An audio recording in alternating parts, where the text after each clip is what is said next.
domingo. ¿Cómo están ustedes? Bueno, acá seguimos preguntándonos cosas relativas a nuestro país y a veces fuera del país también, porque nos interesa, porque además no vivimos aislados, desde luego. Siempre me acompañan Pablo Marmorato. Hola Pablo, ¿cómo te va? ¿Cómo estás vos? Y también Claudio Acevedo, que maneja toda la parte técnica. Ustedes ya lo saben, es indispensable. Pablo, sobre todo Claudio. No, bueno, los dos, no, vamos. Bueno, yo te diría, recién teníamos un problema con un micrófono y si no hubiera venido malabares. Claudio. Te cuento, Graciela, y a todos los oyentes que pueden comunicarse a nuestra cuenta de Twitter, @porqueradio, o a nuestro mail, porqueprograma, @gmail.com. Hay una provincia en nuestro país que todas son muy importantes, pero gravita enormemente en la parte económica. También, y como estamos en año electoral, en la parte electoral, por la misma razón, y es la provincia de Buenos Aires.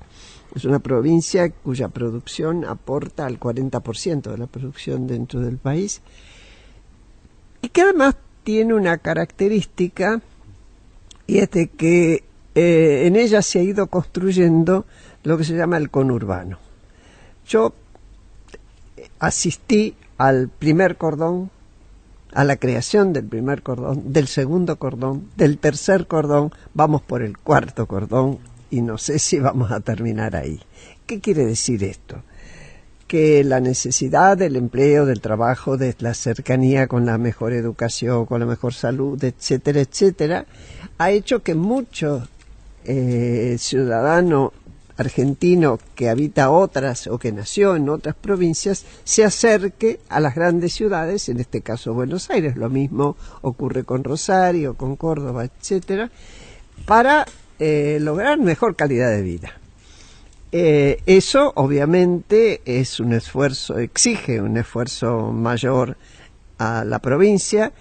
Ha habido en muchos casos posibilidades de que se les diera lo que era el Fondo de Reparación Histórica del conurbano bonaerense, y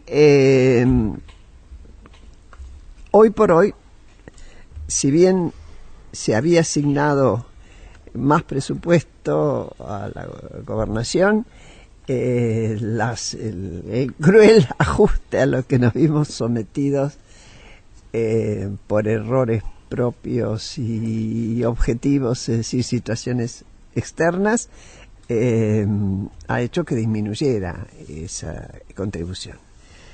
Yo no le voy a preguntar por qué disminuyó, pero en cambio invité a dos personas que conocen muy bien toda la provincia de Buenos Aires y sobre todo los problemas que tiene específicos ese conurbano bonaerense, que se resiste o que no se ha logrado todavía armar como área metropolitana, que sería el ideal, pero todavía, a pesar de que ha habido medidas y demás, no se consiguió.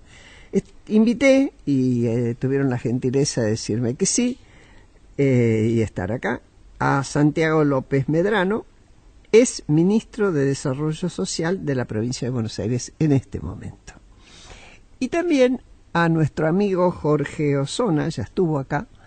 Jorge es historiador, además ha sido profesor en escuela secundaria, él vive en Lomas, ha estado enseñando en Banfield hasta hace poco, y además es profesor en la Universidad de Palermo. Y tiene una... De Buenos Aires. De Buenos Aires, perdón. Me equivoqué. Perdóname. Él ha escrito muchísimos artículos que ustedes habrán leído tanto en La Nación como en Clarín, pero además un libro que nos impactó fuerte a todos cuando se editó, Punteras, Malandras y Porongas, donde describe la transformación que fue sufriendo ese conurbano. Los convoqué a los dos para que nos hablen de la realidad hoy de toda esa zona. Si querés empezar, Santiago. ¿Qué tal? Buenas tardes, gracias por la invitación. Sí, un poco yo te escuchaba la descripción de lo que es el conurbano y este fenómeno que fue creciendo. Primero eran 24 municipios, hoy ya estamos hablando de casi 33 sobre los 135 de la provincia. Y si no se divide en dos la matanza, ¿no? Sí, ha habido todo un proceso que empezó con el fondo, el famoso Fondo de Reparación Histórica del Conurbano, que fue en los años 90 y que tenía una particularidad. Que fue una exigencia de Duhalde. Sí, en aquel momento fue un compromiso que había tomado para lo que siempre se dijo que era un compromiso a cambio de aceptar la postulación a la gobernación, que tuviera ese reconocimiento y que tiene un argumento que nosotros entendemos que es válido, que es esto que vos decías, ¿no? Un fenómeno poblacional que se fue dando de manera, en general, como se llaman estos fenómenos, desordenada, no planificada, y que cuando uno recorre el conurbano lo ve todo el tiempo. Uno ve en un barrio una casa, al lado hay un taller, una fábrica, una calle finita, camiones, ha ido creciendo, la infraestructura no acompañó, por lo menos no al mismo ritmo. Sin urbanista a la vista. Absolutamente, nadie que diseñara, y ese fondo fue quedando, sobre todo después del 2001, pensemos que en algún momento llegó a representar $1 millón diarios para obras de infraestructura, escuelas, hospitales, etcétera. Fue quedando cada vez significando menos, y la verdad es que María Eugenia Vidal, cuando asumió la gobernación, uno de los planteos fuertes que hizo fue la recuperación del Fondo del Conurbano en términos de valores, que por supuesto es parte de una discusión más amplia, que es la discusión del federalismo en Argentina, la coparticipación federal. ¿Cómo se redistribuye o no? Es una deuda que tenemos pendiente de la reforma del 94, ¿no? Poder acordar una coparticipación. Siempre es naturalmente cada provincia pelea por su interés y hace jugar sus intereses. Hubo una recuperación importante el último tiempo y, como decías vos, esta recuperación implica que se empieza a actualizar recién a partir de 2020 por inflación. Entonces, con la situación que todos conocemos del año pasado, una vez más volvió a quedar con un desfasaje importante. Corto. Y eso es una de las de los debates que estamos dando, y entendemos que también... Porque ese fondo, ¿para qué se usa? Básicamente, ¿cuáles son las necesidades más llamativas hoy y que más convocan a la mirada de un gobernador, en este caso la gobernadora? Básicamente agua y saneamiento. La provincia tiene un déficit enorme, casi la mitad de la provincia de Buenos Aires no tiene hoy 2019 un sistema de cloacas. Hay muchas localidades que todavía no tienen acceso a la red de agua porque este crecimiento de barrios de manera desordenada y que sigue pasando, es un fenómeno mundial, la tendencia a que cada vez más población rural migra a las ciudades. Claro. Eso cada vez se urbaniza más. Cada vez se urbaniza más y los problemas o las cuestiones que trae cargadas la urbanización, que tienen que ver, lo charlábamos recién fuera de aire, el tema de los residuos, el tema del transporte, obviamente el tema del sistema de salud, y ahí es donde está destinado ese fondo. El sistema educativo, que es un sistema que tiene una infraestructura, la provincia tiene casi 17.000 escuelas, y todos los números son grandes en la provincia, además allá de ser el 40% de la población, todo lo que eso implica, y el fondo se destina básicamente a eso, y después hay muchas obras que se hacen directamente desde el gobierno nacional, pero que tienen que ver también con estos proyectos sobre todo obras hidráulicas, un drama de la inundación, que es un drama que se vive a menudo desde hace muchos años también. Por tu experiencia, Jorge, en cuanto a esto que cuenta Santiago, tu experiencia de vida y de haber trabajado en la zona. Sí, mira, te cuento la que tuve la semana pasada, porque, bueno, fui a tomar mate con una gente amiga, unos referentes territoriales en Santa Catalina, y no tienen agua. ¿Qué es Santa Catalina? Santa Catalina es una de las localidades del cuartel 9 de Lomas de Zamora, ¿no? Que generalmente se la asocia con un bosque, con una reserva ecológica, pero que es inmenso, y que tiene una zona que se ha urbanizado últimamente, y que es muy densa, ¿no? Y donde se concentra población inmigrante de origen boliviana, paraguaya, peruana fundamentalmente, y está asociada con la producción clandestina, con la producción textil clandestina, entre otras cosas. Así que es una zona sumamente volátil. Y ¿Volátil ¿a qué le llamas volátil?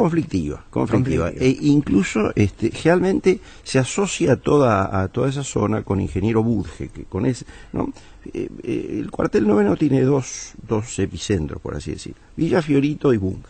Ahora, los lomenses decimos Bunge, pero es ingeniero Bunge. Ahora, detrás está Santa Catarina, que es poco conocido porque es de ocupación tan reciente que la gente cree que es una zona rural limítrofe con Esteban Echeverría, y no lo es, ya no lo es. Ya, por eso te digo, ya estará el quinto cordón. Bueno, tomé mate con agua salada, porque eso está justamente detrás es una novedad, ¿no? De la salada, claro, me subió la presión, dicho sea de paso, porque no tienen agua los vecinos, entonces tuvieron que sacar agua de pozo, y el agua de pozo está salada, porque ahí hay un río de agua salada que va por abajo del riachuelo, y que fue lo que dio lugar allá durante los años 40, ¿no?, a las famosas piletas de la Salada, Así donde es. después se construyó el centro ferial, ¿no? De hecho, todas las piletas de los sindicatos, los clubes de los sindicatos a la vera del camino de cintura, de la ruta 4, tienen agua salada con un nivel de salitre mayor al del mar. Así que sí, el problema es muy grande, ¿no? Son problemas que estuvieron motivados, bueno, por la urbanización caótica, respecto de la cual el Estado siempre fue a la saga. Eso es una de las cosas más notables de la década de los 70, de los 80, los 90, hasta acá, ¿no? Que es un poco cuando la crisis del sistema político detona, y entonces el Estado se queda sin gobierno. Los gobiernos son débiles, son precarios, son inestables. La burocracia estatal está fuertemente colonizada por intereses privados, y entonces el Estado se queda perplejo, los gobiernos y la propia burocracia estatal queda perpleja ante fenómenos sociales desconocidos, imprevistos, abruptos, y entonces van detrás de las circunstancias. Y de ahí la urbanización sobre zonas que no son aptas para la habitabilidad humana, ¿no? Y que después hay que acondicionar, pero que eso requiere de muchísimo tiempo, de muchísimo esfuerzo, de mucho compromiso público, ¿no? Y de obras. Sí, porque y de obras. Imagino que no se puede levantar a la gente que ya está instalada. Y por supuesto que no. Pero es muy difícil suministrar servicios, ¿no?, a esos conglomerados urbanos nuevos, que por otra parte hay que racionalizar mediante una debida urbanización.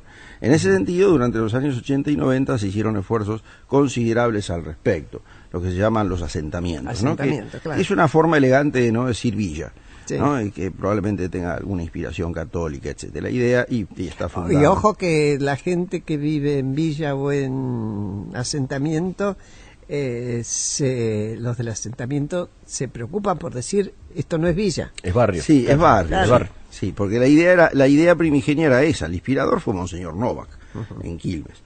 Él es un poco, aparentemente, el que da esa denominación, fundado de experiencias del Brasil y de experiencias argentinas en los años 70, pero de un signo diferente, ¿no?, a las que tuvieron a partir de los 80. La idea de rápidamente urbanizar y evitar el estigma, ¿no?, de la villa, cosa que no ocurrió siempre, no, porque muchos asentamientos después terminaron superpoblándose, tornándose promiscuos dominial y bueno, y es pasillos, y donde tendría que haber una familia y 4, claro, superpoblados, ¿no? Y uno ve ahí, ¿no?, el eterno problema ahí detrás de las circunstancias, cuando el Estado más o menos se ajusta, ¿no?, gana la carrera, no gana la carrera, pero se coloca la paro, bueno, la realidad lo vuelve a desbordar. Eso me lo decía un referente comunitario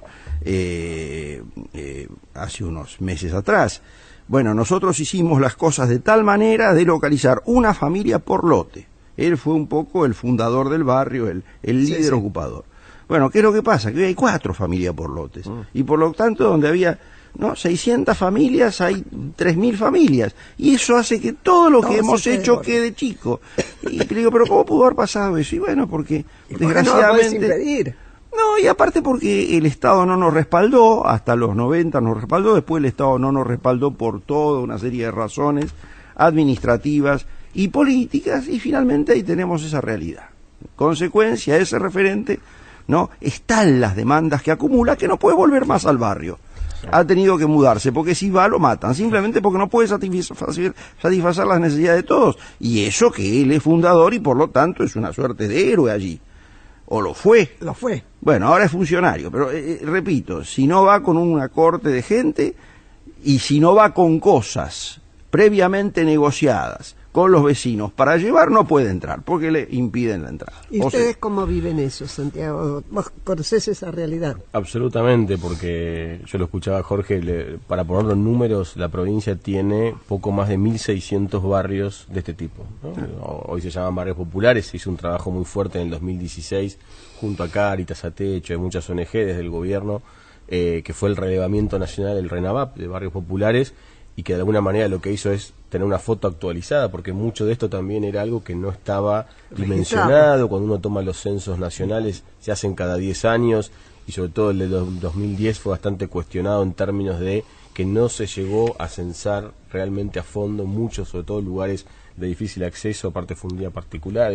Entonces, tener ese dato, esa foto como la tenemos hoy, el avance de lo que fue la ley el año pasado del tema de RENAVAP, que plantea esta idea de lo que decías vos, bueno, regularizar esa situación, el tema de escrituración social, que lo venimos trabajando mucho, casi 60.000 escrituras en la provincia, tiene que ver con eso, cuando la familia tiene la titularidad del lugar, empieza un cambio en el barrio, porque tiene la tranquilidad, la seguridad jurídica, lo va a poder dejar a sus hijos, que va a poder, muchas veces, una vez una señora en una entrega de escrituras me decía, se me acaba el miedo de que me saquen, y hacía 20 años que vivía ahí, pero ella todas las noches tenía esa angustia, ley, ¿no? Pierri, que se había hecho hace rato, que había dado la posesión de terrenos donde el dueño primitivo no aparecía y demás, y que se pagaban los impuestos y eso.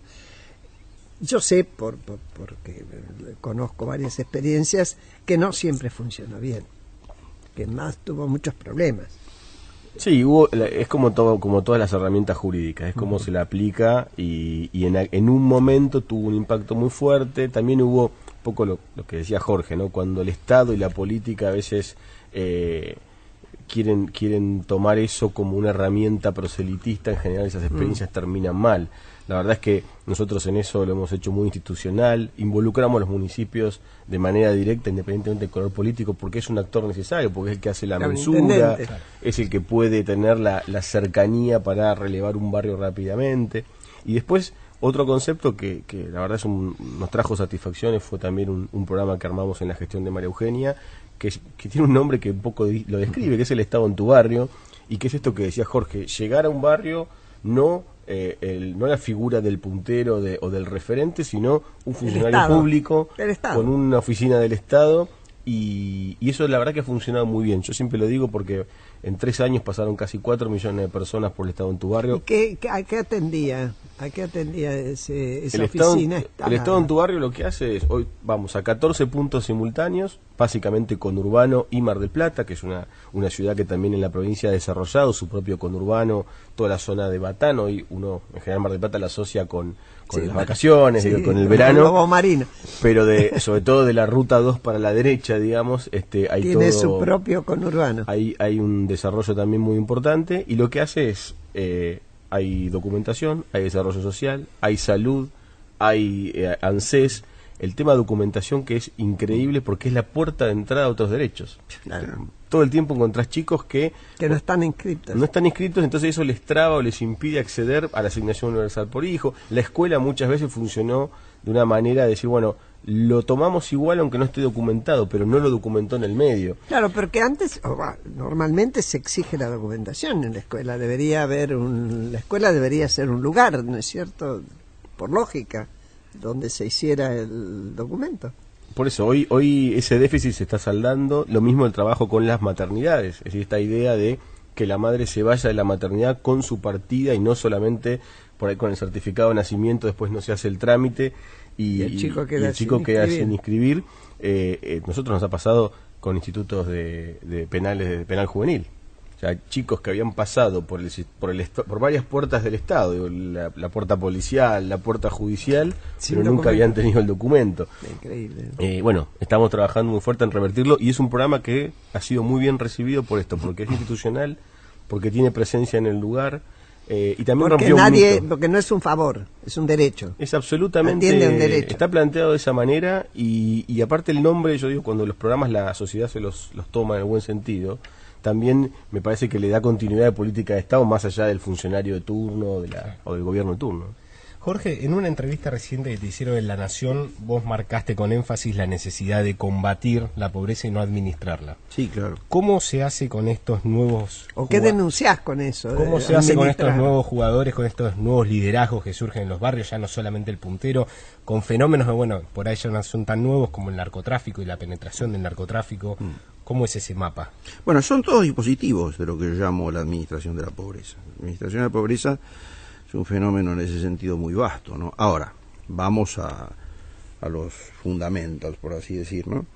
¿Qué es la administración de la pobreza? Bueno, administrarla, tratar de mantenerla, tratar de sobrellevarla, de garantizarle a la gente estándares mínimos de supervivencia, pero quedarse allí, sin políticas de fuste de largo plazo a los efectos de generar en la gente expectativas de ascenso social, de movilidad social, ¿no? La pobreza, estos 30 o 40 años de pobreza nueva, entendiendo por pobreza nueva la estructural, la sin perspectivas de ascenso, ha generado en algunos segmentos esa idea de que, bueno, somos pobres y por lo tanto vamos a seguir siendo pobres siempre, y eso genera un tipo de ciudadanía. Bueno, yo soy pobre, por lo tanto el Estado me debe, la sociedad me debe, ¿no? Porque por otra parte yo tengo un estilo de vida superior, fundado en el sufrimiento, fundado en la carencia, ¿verdad? Eso me hace fuerte, eso me hace necesario para la política, entonces yo pido. Bueno, ahí vemos la parte de abajo de la cuestión. Después está la parte de arriba, gente que ese tipo de mentalidad, ese tipo de ciudadanía le viene estupendamente bien. Es lo que vos llamás el pobrismo. Exactamente, ¿no? Que está debidamente sancionado ideológicamente por todo un conjunto de ideas. Yo recuerdo hace unos años atrás que se estableció el Día de los Valores Villeros o cosas por el estilo, ¿no?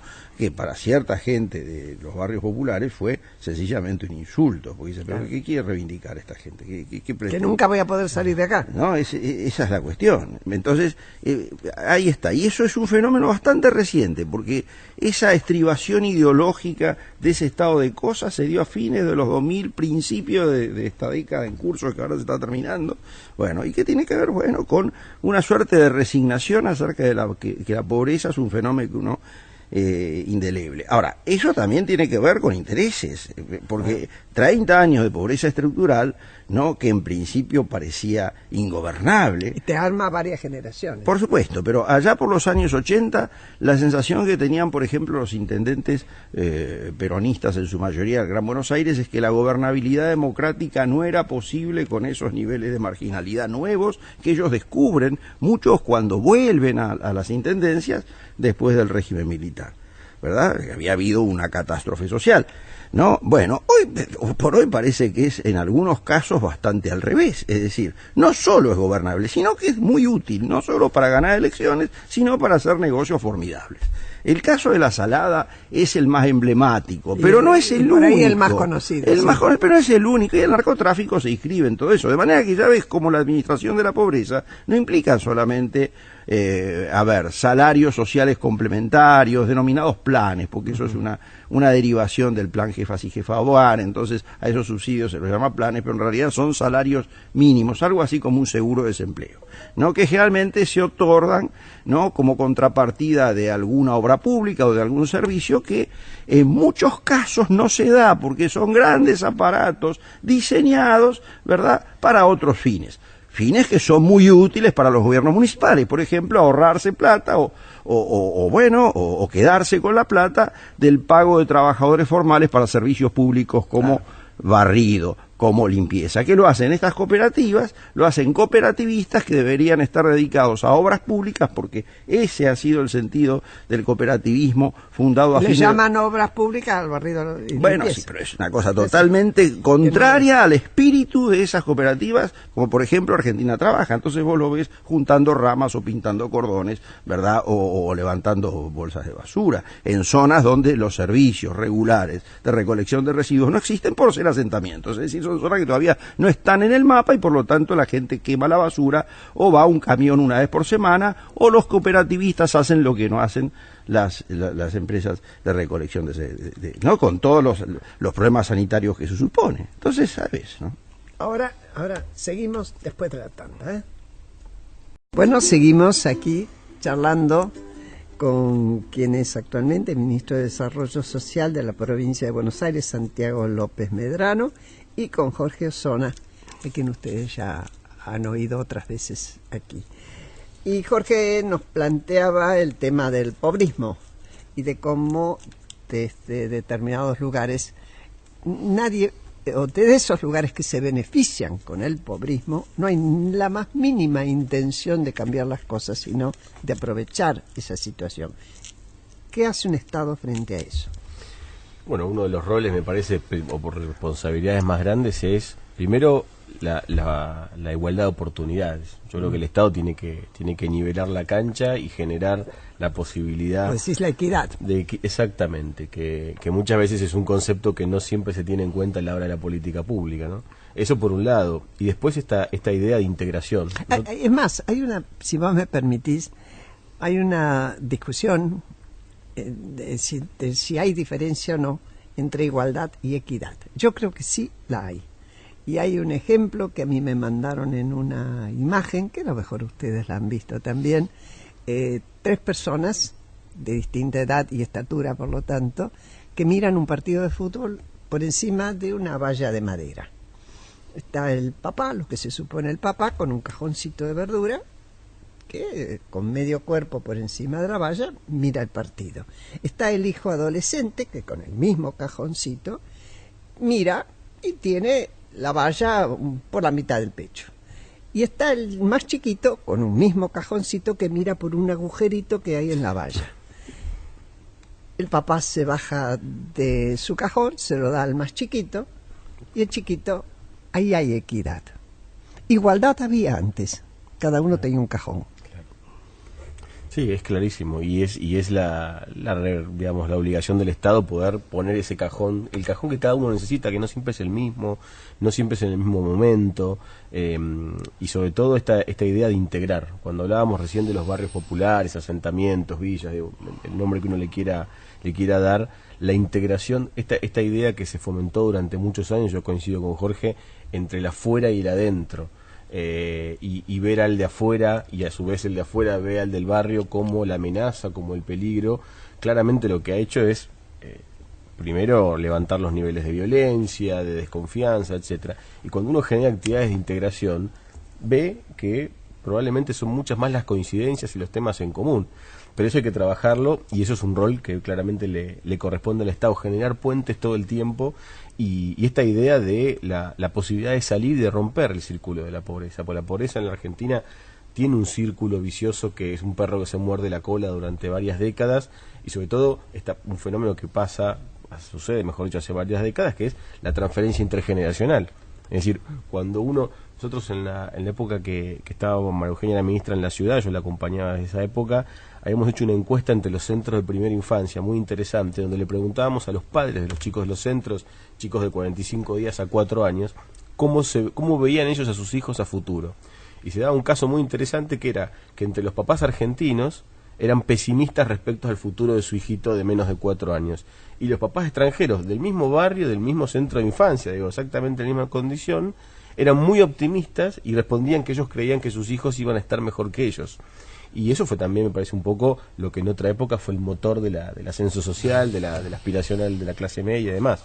Y eso, ahí hay otro tema que se puede charlar mucho, pero creo que es central, que es el tema educativo, ¿no? Claro. Me parece que es la gran herramienta, sin duda. Yo creo que sí. Ahora, no es casual que cuando hay grandes modificaciones, siempre se cita el caso de Medellín, es porque el Estado entró de lleno al medio, con escuelas de la mejor calidad, con toda una mirada moderna, no modernosa, sino actualizada, porque, a ver, yo cuando estaba en el Ministerio de Desarrollo, teníamos un plan que se llamaba Solidaridad, de atención con alimentos y además entrega de dinero para los chicos, etcétera, muy parecido a lo que después fue jefa de hogar, etcétera, que estaba en el plan.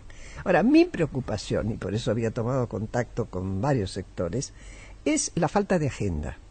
Cuando vos lográs que un chico termine su escuela secundaria, lo que fuere, vos sabés muy bien que para conseguir trabajo necesitas tener conocimientos de a quién pedirle trabajo. Ya no te digo enchufe para que sea un trabajo público, sino cómo haces ¿A dónde vas a pedir? Hasta dar el domicilio es un problema cuando vivís en una villa.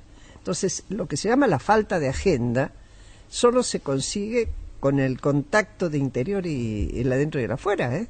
No, absolutamente. Y más en un contexto donde, y parte del debate sobre la educación tiene que ver con eso, qué estamos enseñando y qué están aprendiendo nuestros chicos en función del mundo al que van a salir, porque después se produce muchas veces un choque muy fuerte entre la formación, las herramientas que les dio la escuela secundaria y lo que el mercado del trabajo o el mundo del empleo requieren, y ahí también, esto que decís vos, los sectores, cuando uno muchas veces habla con las empresas, dice, bueno, ¿qué es lo que ustedes ven a mediano plazo que van a estar necesitando? Porque tal vez no estamos enseñando esas herramientas o ese tipo de necesidad, ¿no? Bueno, en Francia, hace ya muchos años, cuando yo aspiraba, cuando disputé la gobernación de la provincia de Buenos Aires, me fui a estudiar varios programas distintos, tanto en seguridad como en esto. En Francia tenían un acuerdo en los barrios, sobre todo poblados por mucho inmigrante, un acuerdo con empresas que una vez que el chico se recibía, ahí sí la mayor parte terminaba su secundario, les ofrecían un trabajo por un tiempo y el resultado final era que la mayor parte, un porcentaje alto de esos chicos quedaba definitivamente como empleado en la empresa. Lo entrenaban, otros no, y bueno, y peleaba el Estado contra las dificultades que provenían generalmente del propio núcleo de otros chicos que le decían, ¿para qué te vas a ir a trabajar si nosotros, mirá, tomamos cerveza o vendemos un poquito de droga o qué sé yo qué, que lo tiraban para atrás, ¿no? Bueno, era una pelea cuerpo a cuerpo. Sí, claro. Yo te cuento un poco mi experiencia como educador, ¿no? Tanto a nivel secundario como a nivel universitario. Uno lo que ve durante los últimos años es un incremento, por ejemplo, de la presencia de chicos y chicas de origen popular en la universidad, ¿no? A raíz de todas las facilidades que se dieron para recibirse en la secundaria, los fines, etcétera. ¿Cuál es el problema? Que traen un nivel tan bajo que finalmente rebotan, cosa que es una fuente de frustración. Así es. Yo procedo de una escuela pública, ¿no? Y todos mis compañeros, sin excepción, somos profesionales. Todos sin excepción. Dicho sea de paso, todos mis médicos, mis abogados, son todos compañeros míos de colegio y nos reunimos una vez por mes, dicho sea de paso, a comer y a compartir cosas, y estoy hablando del año 75 cuando yo me gradué, ¿no? Una cosa que hoy ve en los sectores populares es también, como contrapartida, de esto que yo decía, de gente que trata de ingresar pero que no puede porque tiene muy mala base, ¿no? Con lo que esa promesa de inclusión fracasa en la integración, como dicen, y por lo tanto no sirve, ¿no? Es, bueno, es otra frustración. Es otra frustración. Después hay otra frustración. Bueno, yo no voy a poder salir de esto. Yo no estoy hecho para eso. Y por lo tanto, a lo sumo puedo, bueno, conformarme con alguna especialización como un curso de peluquería, enfermería, bueno, o trabajar en una estación de servicio. No quiero estudiar, quiero trabajar y no quiero calificar, ¿no? Ni siquiera terminar los estudios secundarios. Eventualmente haré un fines en algún momento, si no, no me interesa, ¿no? Finalmente yo lo que quiero es trabajar, el estudio no me importa. Fines son esos proyectos, expliquemos, ¿no? Sí. Esa posibilidad que hay de hacer el secundario con menos horas de concurrencia, sí, determinado.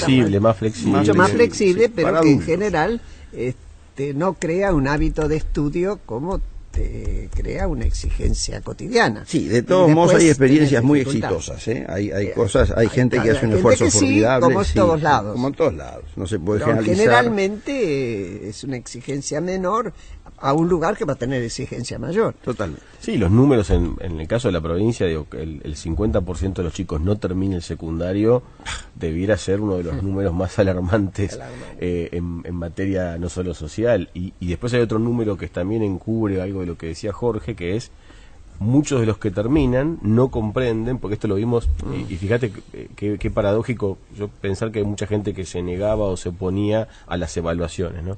Lo importante que es poder evaluar qué estamos enseñando, qué se está aprendiendo efectivamente. Muchos de los chicos que terminan el secundario no comprenden un texto o no pueden hacer una operación matemática. Tienen problemas de abstracción. por sobre Con todo lo cual ese título, digo, es un poco el camino a la frustración, porque también, digo, no te da la herramienta concreta, y eso fue una de las cosas que nos permitió haber podido hacer las pruebas aprender, que básicamente lo que dijeron fue qué se está aprendiendo, qué se está enseñando, y en función de eso, dónde hay que poner el foco para adelante. Santiago, si bien vos trabajabas en el área social del gobierno de la ciudad, ¿qué fue lo que te impactó más cuando asumiste, cuando desembarcaste en la provincia? ¿Qué resistencias encontraste? ¿Qué colaboradores impensados para transformar? Qué buena pregunta. Sí, yo vivo en la provincia, soy de Villa Ballester, del partido San Martín, o sea, conozco bastante bien la dinámica del conurbano. Nunca había trabajado en la administración pública provincial, había tenido contacto por distintas razones, pero nunca el micromundo de La Plata, como se le dice. Yo creo que una de las palabras que encontramos, o que encontré que mejor lo describe lo que vimos, es desidia. Lo charlábamos recién antes del programa, ¿no? Esta idea y sorprendente idea del nivel de abandono de cosas elementales que uno supone que una provincia como la provincia de Buenos Aires debiera tener, y un ministerio de las características del Ministerio de Desarrollo Social. María Eugenia lo decía en la primera sesión de apertura de sesiones en La Plata. Nosotros llegamos y el depósito de emergencias de la provincia, ustedes van a acordar que en agosto de 2015 la provincia sufrió una inundación muy grande. Sí, que causó tremenda, muertos que tuvo, sí, y aparte que... Ni siquiera se sabe cuántos todavía. No, esa es la del 2013 de La 2013, Plata, pero en 2015 hubo una muy grande que afectó básicamente conurbano, y cuando nosotros llegamos el depósito de emergencia de la provincia de Buenos Aires tenía 39 colchones. Está el inventario firmado, digamos, no es un eufemismo, ¿no? Y yo decía, y como eso hay mil ejemplos, pero digo, como dato, digo, ¿qué capacidad? Una provincia que es un país. 16 millones de habitantes, 900 kilómetros de punta a punta en diagonal, caminos y rutas que no son los que digo, vías de comunicación que uno quisiera. Es apenas más chica que Francia.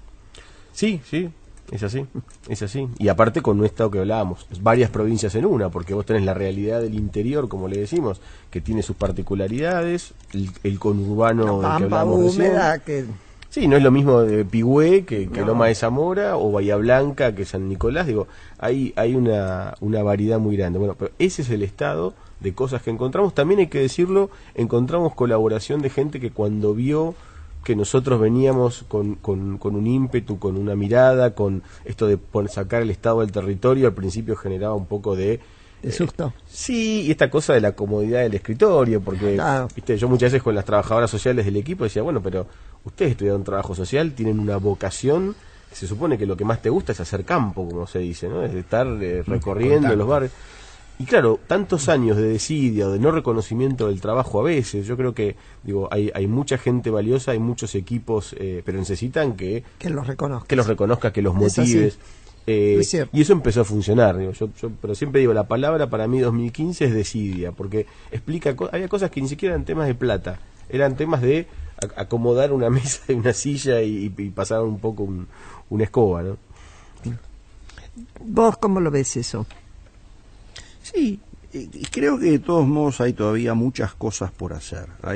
Hay todavía muchas inercias. Bueno, seguro. Sí, como es obvio. Por ejemplo, el tema de las cooperativas es en ese sentido crucial. ¿Cómo se arman las cooperativas? Vamos a hablar en términos teóricos y en términos prácticos. Bueno, en sí. términos teóricos, bueno, una cooperativa debería ser el producto de la iniciativa de un grupo de gente que quiere hacer lo que se llama un autoemprendedorismo social. Entonces, bueno, nos ponemos a hacer algo. Es lo que y nos- todo el mundo hoy aconseja. Exactamente. Sé emprendedor. ¿no?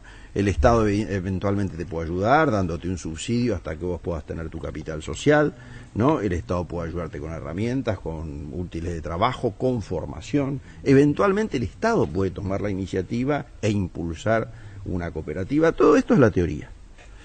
En la práctica funcionan la mayor parte de las cooperativas, por lo menos de la cooperativa de Argentina Trabaja, ellas hacen, que ahora las están subsumiendo a todas en una que se llama Hacen Futuro, ¿no? Que también tiene mucho que ver con la educación, porque ahora han dejado de exigir contraprestaciones, habida cuenta de que no hay instrumentos como para supervisar si eso se cumple o no. Entonces lo único que exigen es que se eduquen.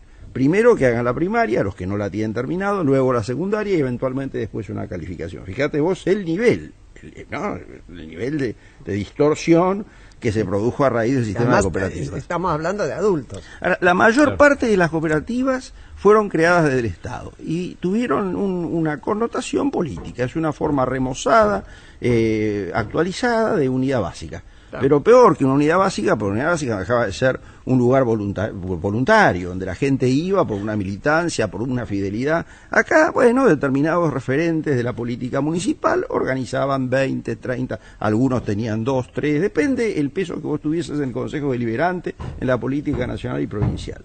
Entonces es una cooperativa, ¿no?, de 60 personas, 40 personas. Bueno, 10 trabajan y 10 cobran el subsidio pleno, ¿verdad? Ahora, el resto son cooperativistas de cartón, es decir, ¿Qué quiere decir? O cobran la mitad, o no cobran nada, o cobran una tercera parte, ¿verdad? Porque no hacen nada, pero como contrapartida tienen la obligación de activarse políticamente cuando lo dice el referente de la cooperativa. Ahora, ¿y contrapartida por nada? No. Por nada, absolutamente. Claro, porque hay gente que ni sabe que es cooperativista. Y eso lo percibe directamente el referente. Otra gente que sí sabe, pero sabe que al no hacer nada, ¿verdad? Bueno, tiene que conformarse con la mitad o con el 80%. Después está el otro tema, porque las cooperativas habrían de participar en licitaciones para realizar obras de fuerte incidencia social. Bueno, cuando iban a cobrar los saberes a los efectos de comprar los instrumentos de trabajo, etcétera, el referente se quedaba con el 80 o el 100%, ¿no? Los directores de las cooperativas perplejos aceptaban, otros resistían y sufrían represalias, porque finalmente era el propio poder político el que le ponía los contadores, los abogados y por supuesto dibujaban todo. Eso es, bueno, eso te conduce de una u otra manera a la corrupción de la obra pública. Y entonces ahí está como esas cooperativas fueron disolviéndose o se fueron reorganizando, vinculándose con las delegaciones municipales para realizar estas tareas que poco tiene que ver, ¿verdad?, con, por ejemplo, la recolección de residuos o cortar el pasto de las plazas, etcétera, ¿no? Después otro tema, la educación. Muchas cooperativas están diseñadas a los efectos de que la gente se califique. Bueno, no hay forma eficaz de supervisar eso. Entonces, ¿qué es lo que ocurre? Que muchas veces se da por aprobado cosas que no se han hecho. Entonces la gente sale con un título que es absolutamente falso. Ahora, ahí hay que supervisar, para eso se necesita actualizar los censos.